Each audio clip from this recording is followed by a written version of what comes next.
মাঠে প্রান্তরে ঘুরে বেড়াতে বেড়াতে হঠাৎ দেখা অড়হরের সাথে। এই উদ্ভিদের নাম অড়হর, এবং এর যে বীজ হয় মানুষ এগুলোকে ডাল হিসেবে গ্রহণ করে থাকে, ফলে এর বীজটাকে অড়হর ডাল, অনেকে অড়হর কালাই নামে জেনে থাকেন।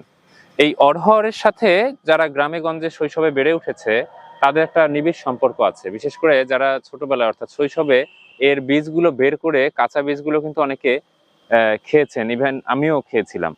তো এখন শৈশবে এই অড়হরের এই বীজ বের করে খাওয়ার প্রবণতা শিশুদের মাঝে আছে কিনা আমি জানি না।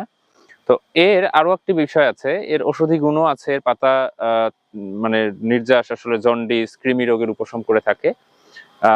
আবার এর যে কাঁচা বীজ বের করে বেটে সেটা বড়া ভেজে দারুণ সুস্বাদু একটি রেসিপি হতে পারে।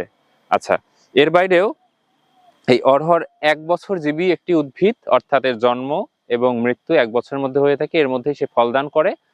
আর মৃত্যুর পরে এই গাছের ডাল, শাখা প্রশাখা রান্নার কাজে খড়ি হিসেবে ব্যবহার হয়ে থাকে।